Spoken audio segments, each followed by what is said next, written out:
আমি জেলখানা থেকে বের হওয়ার পরে তো আমার নেতাদের একটা সিম্পিতি থাকবে, আমার প্রতি ইয়ে থাকবে। আমি দেখলাম যে নাঙ্গলকোটের গরুর হাটে যেভাবে গরু বিক্রি হয়, আমার নেতারা সব বিক্রি হয়েছে কার কাছে? মুবাশশিরের কাছে। তো মুবাশশিরের নেতৃত্বের গুণাবলীটা কি আছে এটা বলতে হবে। আপনাদের কাছে কি তার কাছে মানে এরকম কিছু আছে? আমি লন্ডন গেছি, মালিক সাহেবের সভাপতি গফুর ভাই, আপনার সম্বন্ধে আমরা সব জানি, আপনার অবস্থানও জানি। আপনার এখানে একটা ওই যে ড্রাগ এডিক্ট, নেশাগ্রস্ত লোক আছে, ওরা বলতেছে এই যে একটা এখন বলতেছে আমি 17 বছর আসতে পারি না, আমার প্রাণনাশের ভয় আছে।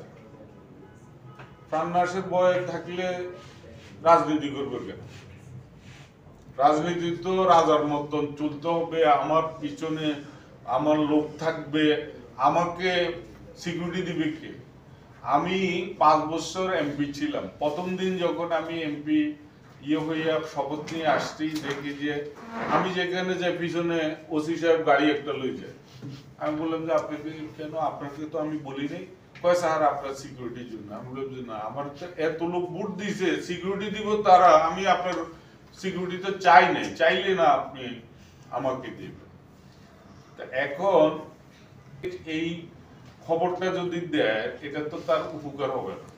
যে মুখ নেতা প্রাণনাশের ভয়ে, গফুর ভুঁইয়ার লোকজনের প্রাণনাশের ভয়ে ইয়ে করতে হবে। গফুর ভুঁইয়ার লোকেরা ঢুকতে দিবে না, অনুষ্ঠান করতে দিবে না। আপনি 2008 সালে আমার মনোনয়ন বৈধ রিটার্নিং অফিসার করলো, এরপরে যে আপনি টাকা পয়সা খরচ করে ইয়ে করে নির্বাচন করলেন, আপনি পরাজিত হলেন, এই দোষটা কার? গফুর ভুঁইয়া। গফুর ভুঁইয়া আসি আপনার কাজটা করে না।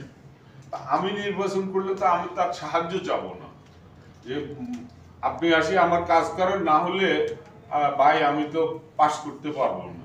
কারণ আমার সেই অ্যাবিলিটি আছে, আমার জনগণ আছে, আমার ভোটার আছে। আমার জনগণ নাই, ভোটার নাই, আমার আছে কিছু এই নেতারা ওই যে পদ চায়, টাকা চায়, তাই তো?